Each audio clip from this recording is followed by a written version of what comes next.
Ça vient de Suisse, c'est l'huile essentielle de chanvre. On met seulement l'huile essentielle de chanvre, ouais, de Suisse. C'est sans THC. Es muss in die Medizin kommen, Hanf. Wir müssen von dieser Natur leben können. Ich nehme keine Medizin. Keine Marihuana. Das brauchte ich vielleicht.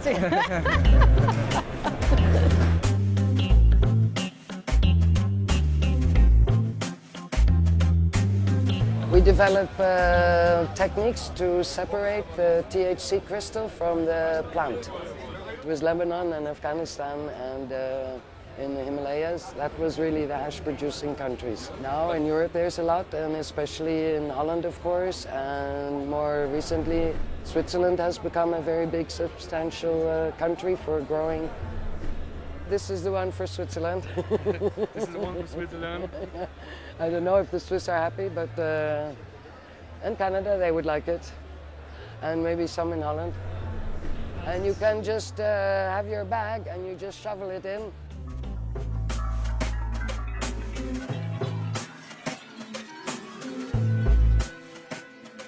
C'est le produit bio par excellence. D'après moi, hein, c'est vraiment le produit bio. C'est la seule plante que le paysan peut semer et puis partir en vacances 2 mois, puis venir, puis moissonner. Il n'y a rien à faire. Rien. Quand tu le fais en culture industrielle, tu n'as rien à faire.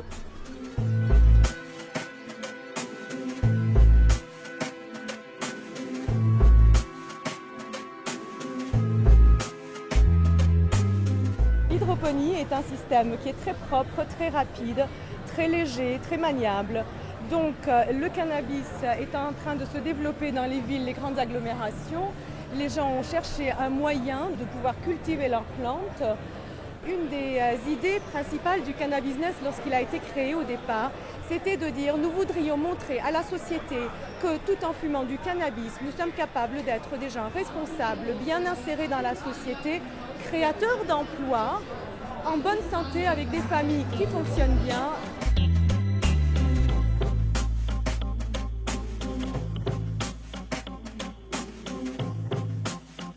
Believe me or not, you know, this kind of business is now 5 years, but I'm working with this plant more than 30 years. But you're working with the cannabis to smoke, not with hemp. Not only to smoke, because we also make varieties in the sense of seed. We make a variety for industrial hemp, so for fiber hemp. And we had it on the European list of fiber hemp. So it's not only smoking and enjoying it, but also my jacket is hemp. My underwear is hemp. My socks, they are hemp. So, can I use it? Yes. My paper, we produce paper catalogs on hemp paper. You can do it. I'm talking this story now for over 15 years. And in this kind of business, you can see the proof I was right.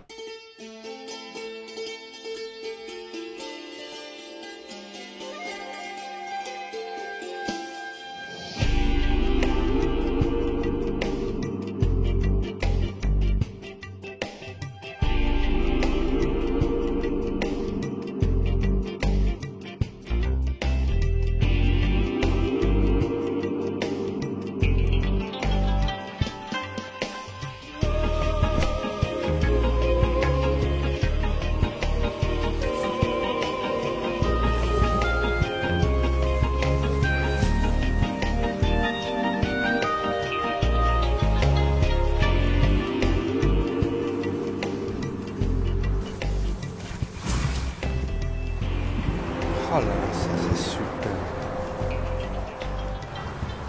On commence à avoir la moisissure. C'est le moment de récolter. Ces jours-ci, on récolte beaucoup. Il fait beau. 1970, pour la première fois de ma vie, avec un copain agriculteur de Saxon, on a 17 ans, on part à Amsterdam. Déjà à l'époque, c'est fou, hein, Amsterdam a attiré comme ça. Et là, à la place du Dam, il y avait les hippies en permanence. Et pour la première fois, on a fumé du chanvre. Ah, je m'en rappelle bien parce que les 2 premières fois, aucun effet. On était tellement tendus que tu sens quelque chose, rien. Et la 3e fois, on était détendus, on pensait déjà à autre chose. Et là, on a ressenti les effets du chanvre.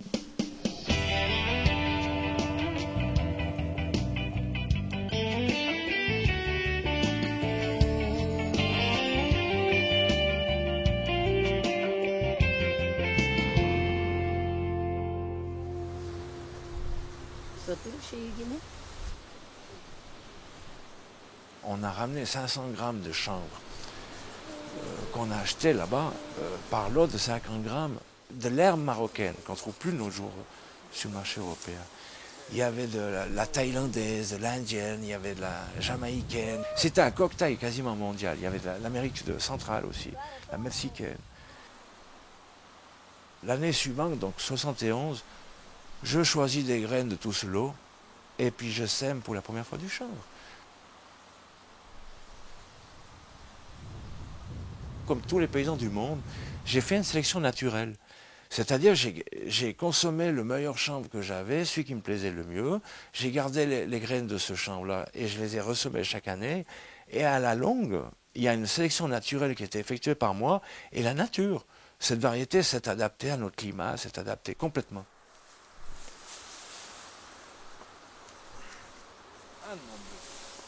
Moi, j'étais le premier agriculteur à recultiver du chanvre en Suisse. C'était en 93.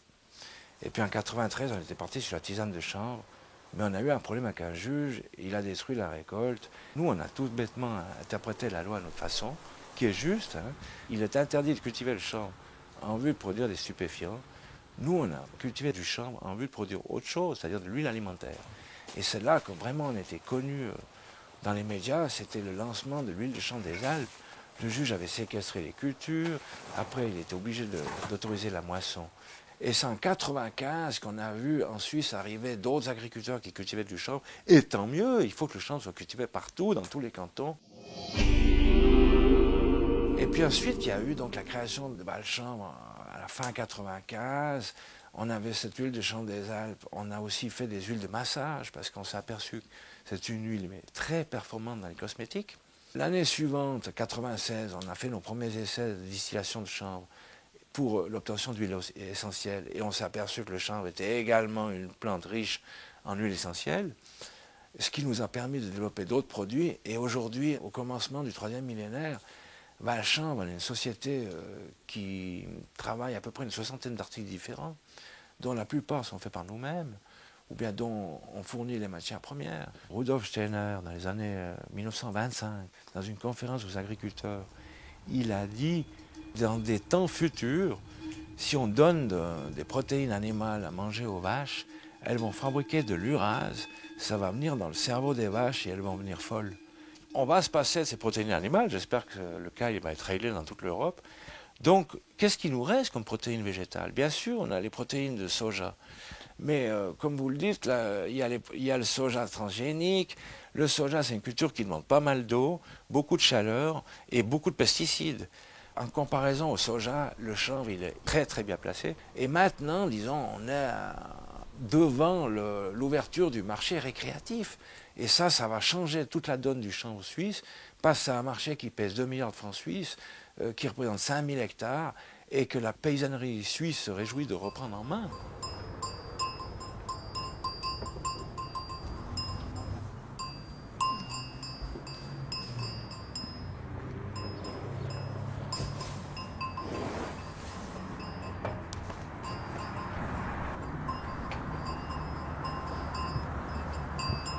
C'est quoi qui est en train de sécher là? Alors ça c'est le chanvre, ce qui fait beaucoup parler ces jours, c'est le chanvre. Nouvelle culture en Valais.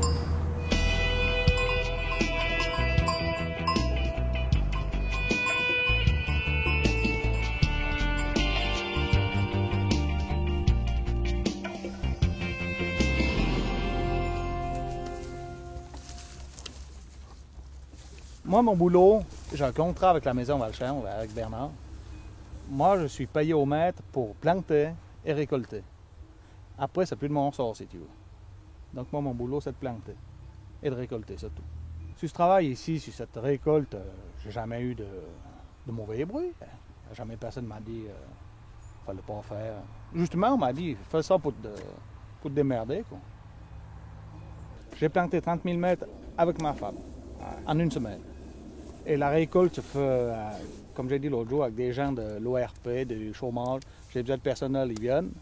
Quand j'ai fait mes 150 caisses par jour, ils repartent. C'est ça qui est fantastique. Puis, il y a très peu de frais. Moi, je ne fais pas ça pour la fumotte. Je fais ça pour m'en sortir. Donc, sur mon contrat, c'est pas fait que ça va marquer pour fumer. Hein. Mais qu'est-ce que ça changerait si c'était marqué que c'était pour fumer? Pour moi, rien.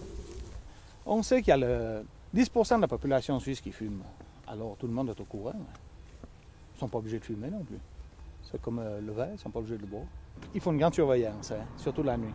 Avec la police, on a arrêté, moi, 18 personnes, la police autant, mais des personnes qui venaient de l'autre côté de la Suisse.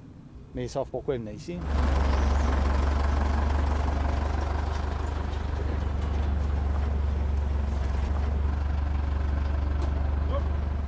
Là, c'est encore un peu pour demain, mais plus grand chose.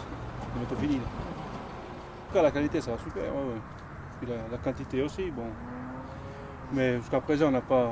Ça va le temps, ça a été encore, mais c'est maintenant que l'hiver arrive, alors donc là, il faut finir, quoi. Avec les ouvriers agricoles, ça se passe comment? Ils font pas une drôle de tête quand ils voient ce qu'il faut moissonner? Non, ça va. Ça... Il y en a des fois qui font des montagnes, mais bon, ça va, ça se passe bien. Et qu'est-ce qu'ils font quand ils font des montagnes? Ils veulent pas toucher ça, c'est une drogue, parce que quoi? Voilà, des fois ils croient que c'est la fin du monde, mais après tout, bon, des gens qui connaissent pas tellement, mais ma foi. Le chanvre, c'est un travail comme un autre. C'est payé pareil.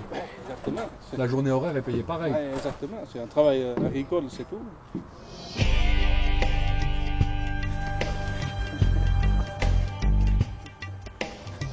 À tout à l'heure, alors.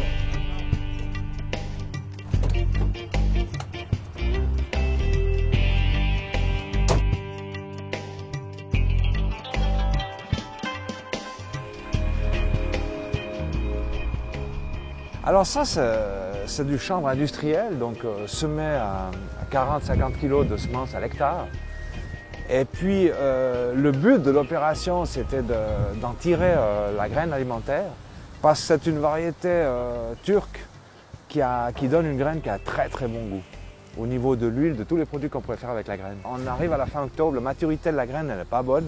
Donc c'est une expérience. Alors pour ne pas perdre tout, on va à l'ensileuse à maïs, on va débiter cette récolte de chanvre en petits morceaux et on va distiller industriellement le tout pour en tirer les huiles essentielles.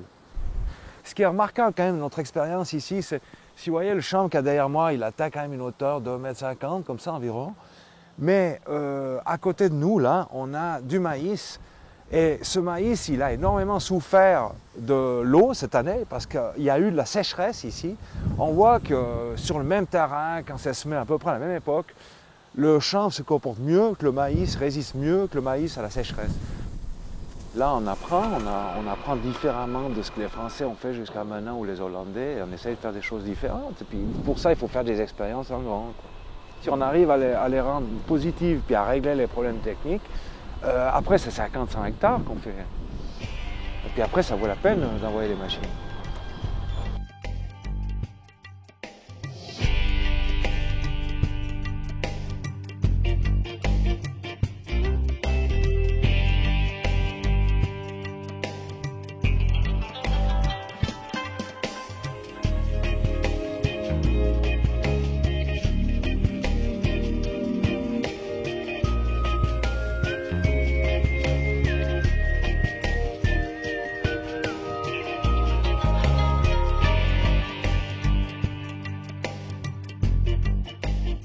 Je me rappelle la première distillation que j'ai faite. Je vais t'expliquer parce qu'elle est historique, c'était en 95. Il y avait des tas de paysans qui me téléphonaient. Puis là, j'en avais plusieurs près d'une distillerie que je ne connaissais pas, que je savais qu'on pouvait extraire des huiles essentielles.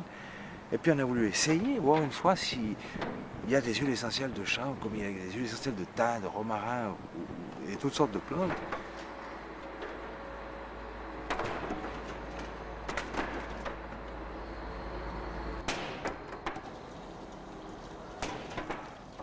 par distillation des plantes femelles en fleurs, on obtient de l'huile essentielle vraiment de très haute qualité. Les huiles essentielles, c'est la résine.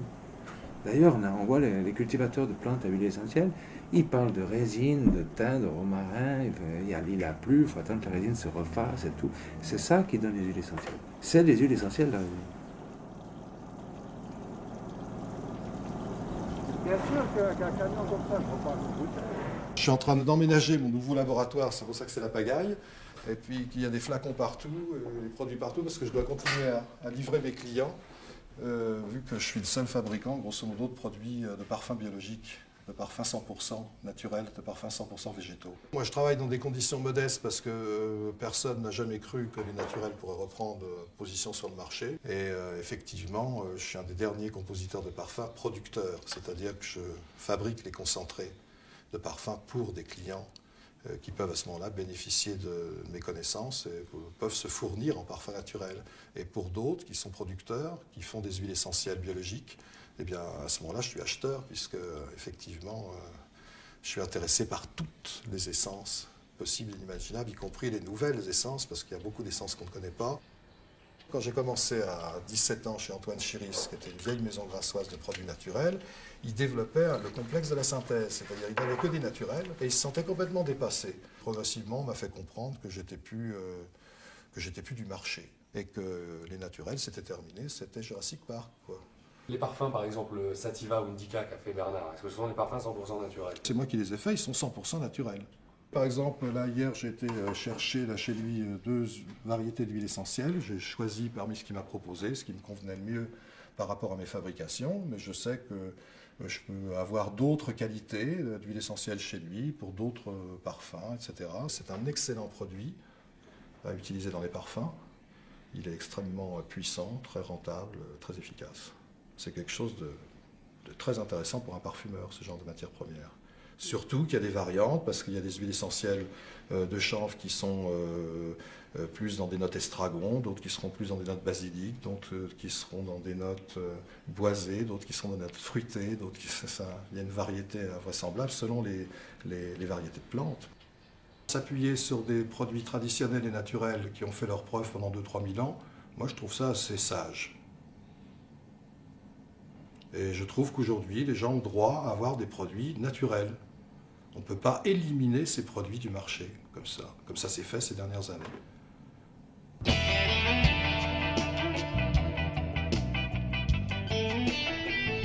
Ah ben on va aller dans la cité de Saillon, un village médiéval. Les cultives du chanvre au pied du château, en bordure de la vigne. Ben, on va aller voir cette parcelle. Une parcelle à huile essentielle. Et t'en as beaucoup des surfaces comme ça? Une vingtaine d'hectares. Oui, mais il y a aussi du chanvre industriel. Une bonne moitié, c'est du chanvre industriel avec des grosses parcelles. Minimum 1 hectare, 2 hectares. Parce que ça, c'est mécanisable. La récolte est mécanisée. Mais la petite parcelle qu'on va voir, ça, c'est plutôt du chanvre artisanal, récolté à la main. C'est toute la différence. La vigne à Farina, c'est quand même extraordinaire. C'est là qu'on a lancé le chanvin. Il y avait TF1, il y avait 15 journalistes. Pour lancer un produit à base de chanvre, un intérêt médiatique comme ça, c'est incroyable. C'est parce qu'il y avait comme un mythe, un tabou, quoi. Oser marier le chanvre au vin, à l'alcool. Mon Dieu, mon Dieu. Et pourtant, le vigneron qui a fait ça avec nous, il est bien content. Avant, il avait de la mévente, il avait des stocks de vin à plus en finir. Et maintenant, depuis qu'il fait du vin au chanvre, ça roule normalement.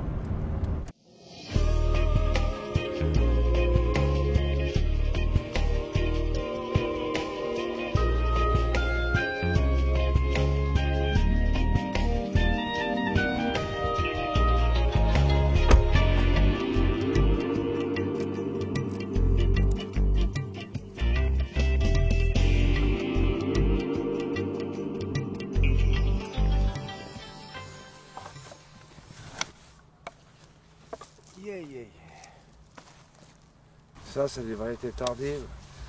Sans sémilia, c'est-à-dire sans graines. Elles sont bourrées de résine, quoi. Très parfumées. Hein. On en mangerait. Et les premières gelées là, stimulent encore au niveau de la fabrication de résine. Ça a déjà gelé? Oui, il y a déjà eu 4-5 gelées, des petites gelées. Mais ça supporte toutes sortes de gelées. Je veux dire, à partir de -8, il y a les grandes feuilles qui gèlent. Mais les fleurs, elles résistent. Ouais. Enfin, il faut quand même récolter quand c'est mûr.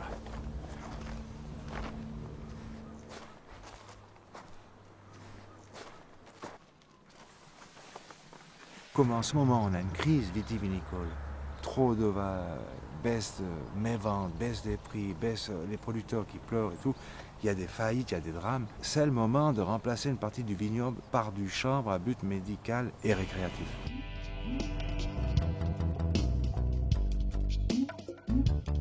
Chez nous, dans les Tessins, il y a quelque chose qu'on vend 4, 25 magasins.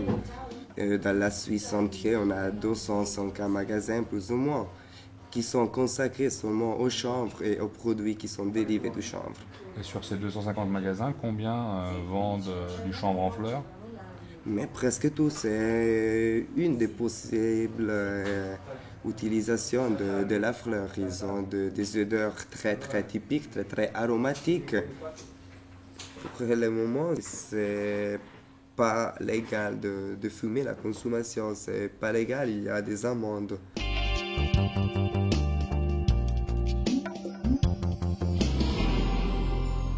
Il y a beaucoup de personnes qui viennent ici qui demandent des sachets pour fumer.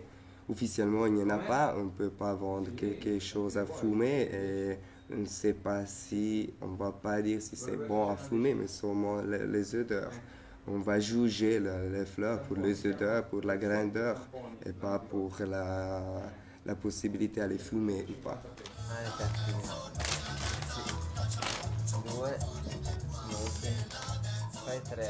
On ne veut pas un cercle en Suisse. C'est pas ça la solution pour nous. Ce qu'on veut, c'est la permission aussi de la vente de produits récréationnels avec un contrôle de l'État sur le produit final. Parce qu'on croit aussi qu'il y a la possibilité de vendre du chanvre ou de hashish dans un moyen légal et commercial. Il faut tout à fait alors aussi un contrôle de la qualité.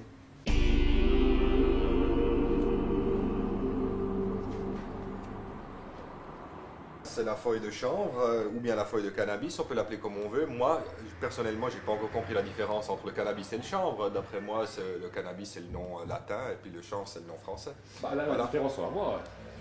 Non, la différence on la voit pas parce que ces habits qui sont là, ils sont faits de chanvre ou bien ils sont faits de cannabis, on peut l'appeler comme on veut. C'est tout simplement une autre application de la même plante. Je dirais que la majorité de notre clientèle vient acheter ces produits-là, pas rien que parce qu'ils sont de chanvre et puis qu'il y a la feuille de chanvre dessus, mais parce qu'ils sont biologiques, parce qu'il y a un développement écologique là derrière ces produits, puis qu'on veut soutenir avec ça.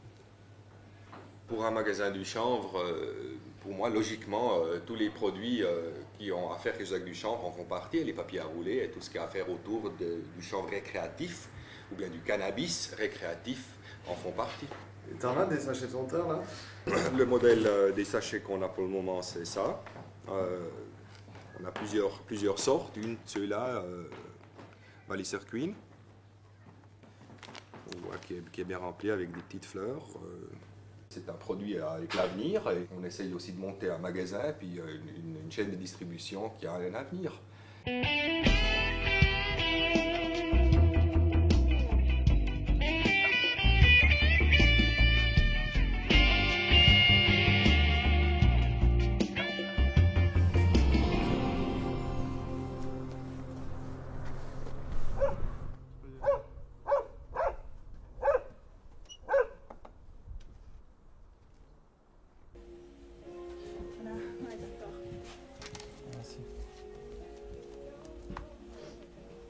On va vous prendre un paquet à 100 grammes et un paquet à 50 grammes.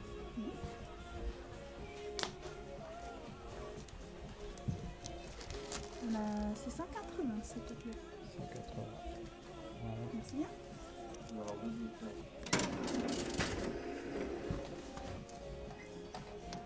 Quand vous venez le septembre-octobre, vous vous garez par là, ils mettent un parking spécial pour que les gens ils traversent le champ en montant comme ça.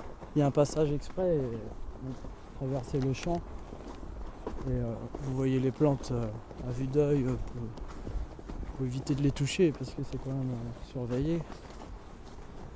Il y a les chiens et tout. Vous pouvez acheter les pieds arrachés tout en les choisissant. Et après, tout en haut, il y a des tables qui sont disposées, il y a des sécateurs à disposition pour couper toutes les feuilles en trop, tout, et préparer vos pieds prêts à mettre à sécher, quoi. C'est encore moins cher que quand c'est conditionné. Parce que vous, c'est vous qui gérez après le séchage, comment vous allez l'utiliser, tout ça, quoi. C'est aussi intéressant, quoi. Ça, c'est la plante végétative pour la croissance et en fait la génétique. C'est les plantes mères qui vont être élevées maintenant pour refaire des boutures pour l'avant.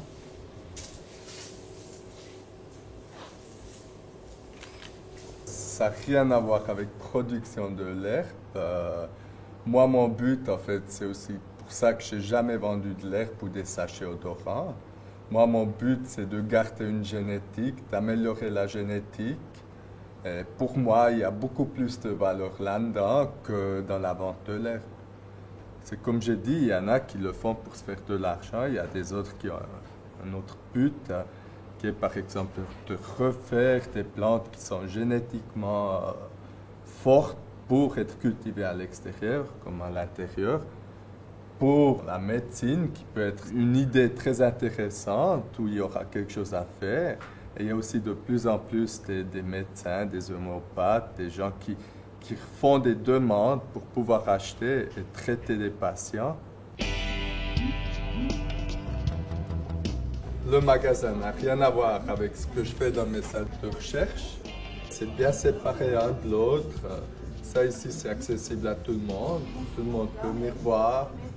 Par contre, le reste, non. Adrien, ça c'est si masterclass parce que vous laissez ça indique. Ah non, je l'ai inversé, c'est pas Ok, fait. t'as inversé, ouais, hein? Ouais. j'ai inversé. C'est pas ce qu'elle a dit. Tu vas acheter ta consommation personnelle toutes les semaines, ou tu as un petit système qui tourne à la maison, le calcul est vite fait. C'est une histoire d'une lampe, soit de la terre ou un peu de matos, 500-600 francs, il a tout, tu vois.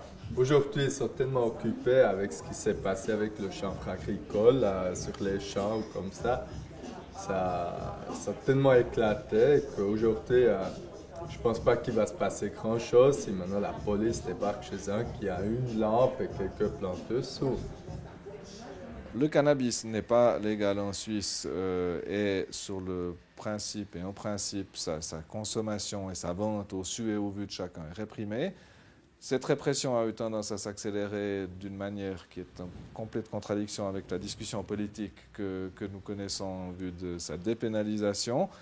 Mais concrètement, j'attends quelqu'un qui, chez nous, a du chanvre sur sa terrasse ou sur son balcon et qui en fume chez lui, n'aura jamais le moindre ennui.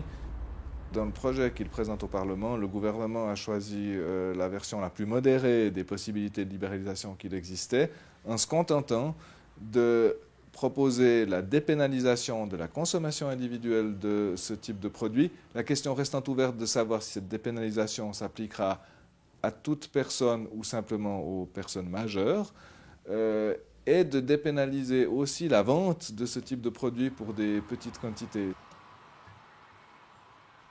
Il y avait d'autres versions et d'autres variantes qui sont proposées, qui allaient évidemment plus loin, mais dans cette mesure-là, ça resterait apparemment compatible avec les engagements internationaux de la Suisse, de même que d'ailleurs la Hollande n'a pas connu une rupture de ses relations diplomatiques avec les autres pays parce qu'elle pratiquait de la sorte. Le projet n'est pas clair. La culture, aux fins d'en vendre, en principe, resterait illégale. Mais la culture pour soi-même, ou enfin, là, il y a un flou dans le projet. Tout ça pour dire qu'on n'aura pas, même si ce projet passe, on n'aura pas totalement mis fin à l'hypocrisie. On aura mis fin à une partie de l'hypocrisie.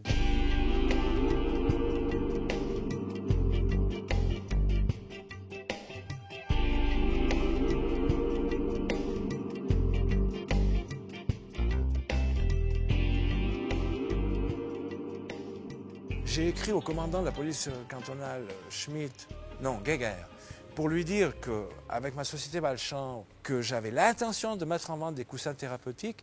Lui, il a donné copie à la police des stupéfiants. J'ai eu la visite dans ma ferme de 2 inspecteurs des stupéfiants qui sont venus me dire, pour nous, il n'y a pas de problème si tu vends au magasin du chanvre en dehors du Valais, mais il ne faut pas vendre en Valais. Et moi, c'est quand même sur cette base que j'ai vendu les coussins. Et ces gens, ils m'ont trahi. Ils m'ont mis sous écoute téléphonique. Ils ont attendu qu'on vende pour 100 000 francs de coussins pour faire le ménage, pour nous tomber dessus, pour nous piquer tous nos stocks de chanvre. On dit que c'est une mascarade pour vendre des stupéfiants, quoi. Que toute l'histoire des coussins, c'est une mascarade pour vendre des stupéfiants. Alors, qu'est-ce qui s'est passé à ce procès à Martigny? C'est que mes 3 collègues ont été acquittés. Et moi seul, j'ai reçu 16 mois ferme. Je ferai partie du dernier lot des condamnés suisses du chanvre, afin d'être emprisonné pour une plante qui n'a jamais tué personne, qui est moins toxique que l'alcool et le tabac, à un moment où on change la loi, quoi. À un moment où tout le monde est d'accord là-dessus, quoi. Je pense qu'il faut être conséquent. Je pense qu'ils doivent réglementer le commerce et la culture. Il faut appeler un chat un chat. Autrement, on dit, ouais, vous avez le droit de fumer des joints, mais alors vous allez acheter au marché noir, à la mafia, et vous continuez de payer des prix de fou pour de la merde. Et puis il y a une espèce de peur de la Suisse d'être mal vue. Et le discours lancinant tant du procureur général de Genève que du nouveau chef de la police, c'est de dire que si on ne peut pas dépénaliser à Genève, parce que la ville avait voté qu'elle souhaitait des coffee shops. Bon. Eh bien, c'est pas possible, car, disait Bertossa avec humour, nous sommes en France, nous sommes plus en France qu'en Suisse. Je pense pas que M. Bertossa regrette le temps de l'occupation napoléonienne de Genève. Mais quand il dit nous sommes plus en France qu'en Suisse, alors il oublie que depuis 30 ans, la France nous a livré, à travers ses frontières très perméables, environ 150 tonnes de hashish pour la seule consommation genevoise. Genève ne sera jamais l'Amsterdam de la France. Pour l'instant, c'est à travers la France que le hashish marocain, d'ailleurs de très mauvaise qualité, parvient. Puis enfin, il y a aussi la Jet Society qui fume, donc il n'y aura pas que les traînes-lattes et les survivants hippies à longs cheveux qui viendront fumer depuis la France jusqu'ici. Il y aura aussi des gens très bien, très chics et tout ça. Ils iront fumer leurs pétards à Zermatt, en admirant le Cervin. Ça sera très bien pour le tourisme suisse, absolument.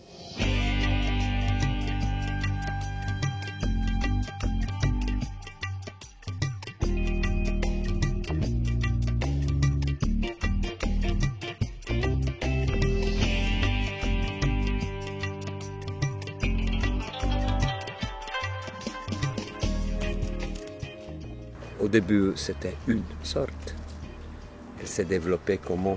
Par les différents terrains, les différents climats, les différents gens qui l'ont plantée, les différents usages qu'elle avait. Mais la plante, c'était une. Ça, c'est le champ des choses nouvelles, de mes expérimentations que je fais moi-même, que je suis sûr qu'ils sont bonnes. Là, on a aussi Guatemala, on a Sumatra, on a Maui, on a tous les coins du monde pour voir exactement ce que s'adapte et ce que ne s'adapte pas. Une plante qui s'adapte n'a pas de maladie. On peut la cultiver biologiquement. C'est quoi le THC? Le THC, c'est la défense de la plante. Il se trouve dans la résine de la plante et la défense naturelle de la plante. Enlever en plante sa résine ou sa puissance, c'est comme lui donner les maladies qu'il y a autour. Notre législation interdit l'usage comme drogue. Le reste est absolument libre. Le problème, c'est de démontrer aux organes de police que tu ne fais pas de drogue. Surtout si tu travailles en médecine, ça devient très, très difficile à montrer que tu ne fais pas. Alors on doit avoir des contrats. Il y a aussi un droit de se curer soi-même, de se soigner soi-même en Suisse. Ça veut dire qu'une personne qui est malade a le droit, par exemple, de choisir de se soigner en cannabis. Et si quelqu'un fait une recherche médicinale, il doit prendre des précautions, qu'il n'arrive pas au petit gamin. Voilà. C'est ça qu'on doit faire attention parce que c'est une drogue psychotrope et c'est très dangereux pour les jeunes, très dangereux. C'est dangereux pour leur façon de penser. C'est psychotrope, c'est pas qu'il les donne des maladies ou des choses comme l'héroïne, la cocaïne, ces choses-là, mais c'est psychotrope. Je suis heureux d'être suisse et d'avoir eu un législateur qui a compris ça. qui a compris qu'on ne peut pas interdire une plante. Une plante, on arrête une plante, on la met en prison, une plante. Comme faire une plante? Si c'est vrai que Dieu existe, il a tout créé, il a créé aussi ça. Et alors, comme tu peux l'interdire, tu peux en abuser. Alors c'est toi, people, qui abuse. C'est pas la plante qui a un défaut. Alors on doit t'interdire d'en abuser, mais on ne peut pas interdire la plante. Et ça, c'est la législation suisse, très dure à comprendre pour les Suisses même. Pour moi, c'est une première, dans le sens que les médecins commencent à prescrire du chanvre à leurs patients en Suisse. Et puis maintenant, on a une commande de hashish pour un patient de Neuchâtelois. Il faut partir d'une matière première saine et bien sèche, c'est déjà ça qui est le plus important. Et puis il faut extraire la première résine qui tombe des poils glanduleux. C'est les poils glanduleux tels qu'en parle joliment la loi suisse d'ailleurs. C'est ça qui est interdit dans la loi de fumer, à but récréatif. Et c'est en faisant tourner la machine, les boules qui sont sur ces poils glanduleux vont tomber, vont traverser le filet en premier. Et à mon avis, c'est ça qui va donner la meilleure qualité pour le patient. C'est une espèce de machine à laver, ça ressemble. C'est vrai qu'il y a le mouvement rotatif. C'est un extracteur de pollen. En fait, on peut extraire du pollen de différentes plantes, de différentes fleurs. Il suffit de changer la dimension du tamis. Et là, il est équipé pour l'extraction du pollen de chanvre. La résine va se détacher quelque peu des fleurs et traverser le filet donc, qui constitue la machine. Ensuite, cette résine va s'accumuler au fond et on va, après l'opération, après quelques minutes, on va récupérer cette résine. On va la presser pour que ça prenne une forme dure, facile à transporter et à expédier à notre champ malade. Cette machine, elle est adaptée à un petit besoin. Et puis pour le moment, on n'avait aucun besoin. Alors on vient de se procurer cette machine pour honorer cette première commande de hashish médical. C'est clair que le jour où on passe au hashish récréatif, c'est le même procédé, c'est le même produit. Mais pour le moment, on n'y est pas encore. Et là, je pense que les quantités, mais c'est comme le hashish médical, les quantités peuvent devenir très importantes pour un pays comme le nôtre. Vous êtes ici à Montana Cran, c'est un endroit qui est certainement connu par les sportifs. On est à 1500 mètres d'altitude et au fil des années, la moitié de la clinique est devenue une clinique de réadaptation neurologique qui traite environ 400 patients qui souffrent de sclérose en plaques. J'ai eu, il y a, je sais pas, 5-6 ans, un de mes malades qui m'a dit « Écoutez, vos différents médicaments que vous avez, ça ne m'aide pas beaucoup, mais par contre, quand je fume un joint, je me sens plus libéré, j'ai moins de spasmes, moins de douleur. » Puis je dois dire, avec mon chef de clinique, on était un peu mécréants et puis on lui a donné l'opportunité de fumer tranquillement son joint et on l'a examiné avant et après. Et depuis lors, ça m'a assez impressionné, ce changement de tonus musculaire chez ce jeune patient. On a mis sur pied un protocole de recherche qui a été admis par la commission d'éthique, c'est important, et qui est sponsorisé par l'Office fédéral de la santé publique à Berne. Et maintenant, on n'est pas tout à fait à la fin, mais on est certainement dans le dernier quart de cette étude qui comprend une 50aine de malades. On n'utilise pas du marinol, qui est une substance synthétique, mais il s'agit bien d'un extrait de la plante. Ça veut dire qu'on a les composantes qu'on aurait aussi si on fumait un joint ou si on se fait une tisane de cannabis. Dans un interview, on m'a dit « Mais Dr Van, vous droguez vos patients ». Et je pense que ce n'est pas ça. Les gens ne veulent pas être high. Ce qu'ils recherchent, c'est passer une bonne nuit sans spasme. Je pense que ce n'est pas le médicament miracle, on ne va pas pouvoir le mettre à toutes les sauces, ça ne va pas guérir la sclérose en plaques malheureusement, mais c'est un apport supplémentaire dans le traitement des symptômes. Et je crois que ça vaut la peine de faire une étude scientifique.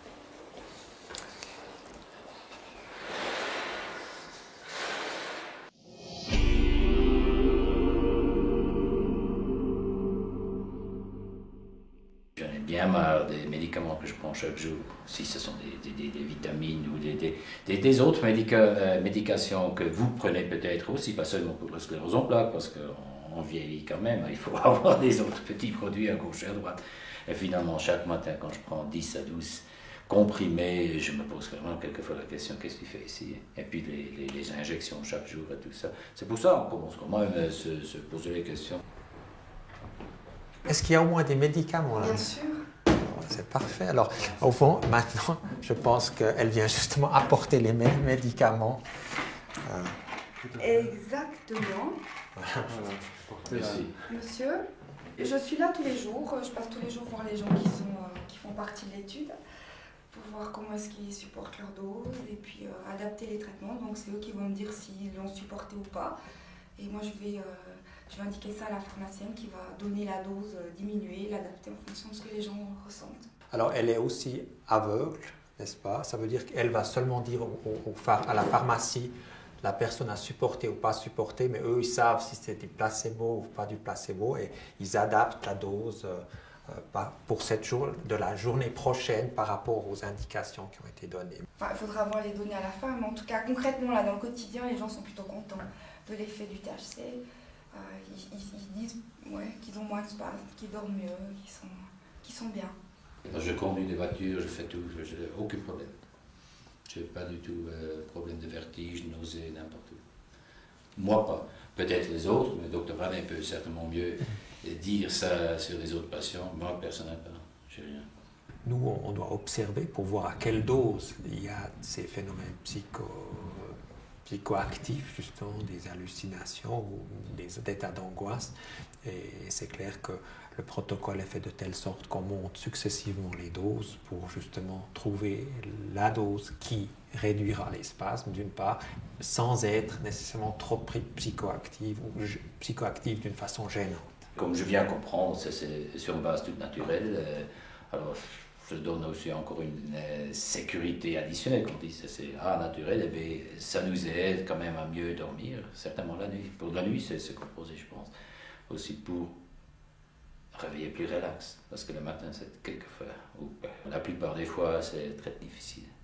Et puis, les alternatives pour ce médicament sont des médications très fortes avec des effets secondaires quand même assez prominents, j'ose dire, importants. Alors, c'est pour ça j'ai jamais touché les autres médications contre les tremblements, contre les spasmes ou les crampes, parce que les effets secondaires étaient vraiment très, très, très forts, trop forts pour moi.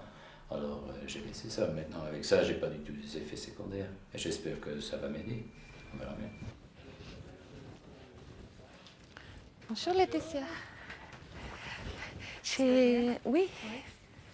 Et je viens pour mon ordonnance. Oui. Tu l'as avec toi? Oui, je l'ai avec moi. Tiens. Ça même. Je vais aller te chercher ça. D'accord, merci. J'ai appris en 87 que je suis séropositive. À un moment donné, où je prenais beaucoup de médicaments, j'avais pas mal maigri. J'ai découvert les chambres. Ça m'a étonnée au début parce que je fumais un joint et ça me donnait faim. Petit à petit, j'ai commencé à fumer plus régulièrement et au bout d'une année, j'avais déjà récupéré 8 kilos. Et en plus, je me suis rendu compte que j'arrivais à mieux dormir, que j'étais beaucoup moins stressée et que ça améliorait ma qualité de vie. Alors, je vais te faire le bon de livraison. Je t'envoie la facture. Oui, d'accord. Au début, je devais acheter dans la rue. Ça coûtait extrêmement cher. Que c'était vraiment, il fallait les contrôler, l'employé quand c'était nécessaire. Et à un moment, j'ai rencontré Bernard, il y a Balcham qui s'est ouvert. Et j'ai demandé si c'était possible d'acheter régulièrement. Et il m'a répondu que ce n'était pas possible sans une ordonnance médicale. Je me suis dit, bon, je vais essayer. J'étais chez mon médecin. Je lui ai demandé si c'était possible, si ça existait, comment ça se passait. Il m'a dit que oui, qu'il n'y avait aucun problème, mais il m'a fait une ordonnance. Ici, j'ai l'avantage d'avoir toujours les mêmes produits, toujours la même qualité, et ça me permet justement de les régler, les gérer comme un médicament. Merci. Alors, on se voit le mois prochain. D'accord. Salut. Hein. Là, vous avez vu, j'ai pris un grand sachet, mais en arrivant à la maison, je vais préparer les sachets pour la semaine, tant par jour, et je m'en tiens à ça. Actuellement, j'ai 640 CD4, ça veut dire que j'ai presque un système immunitaire normal. Ma virémie, elle est indétectable. C'est-à-dire que je suis en bonne santé, on pourrait dire. Et je pense sincèrement que je le dois beaucoup à ce que je fume, parce que déjà, ça me met de bonne humeur. Même s'ils disent que c'est un des effets secondaires, l'effet d'être de bonne humeur, ça fait prendre les choses plus à la légère. C'est lourd savoir qu'on a une maladie mortelle, qu'on va mourir, qu'il y a beaucoup de choses qu'on va pouvoir pas faire. Alors, quelque chose qui met un petit peu de bonne humeur, ça aide beaucoup à vivre. Finalement, le débat sur le cannabis, c'est un débat sur la tolérance et sur la communication d'informations que certains peuvent avoir alors que d'autres peuvent être manipulés par de la propagande ou des influences ou je ne sais pas quoi. Et je crois que c'est là-dessus que se déroule essentiellement ce débat concernant le cannabis. Et puis là, je peux dire qu'en tout cas, il me paraît que majoritairement en Suisse, la population accepte ce débat, même si elle est partagée. Je pense, si je devais faire un pronostic, s'il devait y avoir un référendum sur la légalisation ou la dépénalisation plutôt de la consommation de cannabis, mon pronostic serait qu'une majorité de l'ordre de 55% de la population y serait favorable dans toute la Suisse, avec des différences évidemment entre les partis francophones et les partis alémaniques. Finalement, on a dédiabolisé l'image du cannabis. D'ailleurs, au début, les journaux faisaient souvent des titres, les deux H, hashish, héroïne, les deux H. Alors on a cherché un autre terme avec le shit. Alors on a trouvé cannabis qui était joli, qui était vert, qui faisait écolo, et qui en même temps englobait marijuana et hashish. Et déjà, sémantiquement, ça a cassé un peu le discours de ce terrible hashish à connotation arabe qu'on a collé à l'héroïne. Puis par la suite, le mot qui s'impose maintenant, c'est chanvre, qui est encore plus innocent, puisqu'il comporte la ficelle et tous les innombrables usages du chanvre. Les Occidentaux n'auraient jamais conquis le monde, pour le malheur de celui-ci, s'ils n'avaient pas eu le chanvre pour les voiles et les cordages. Moi, je ne serais pas dans cette lutte, mais c'est jamais qu'une de mes passions, je fais d'autres choses. Si je n'étais pas fasciné par l'extrême bêtise de cette prohibition, par ses effets pervers, par les possibilités économiques que l'on perd pour notre paysannerie.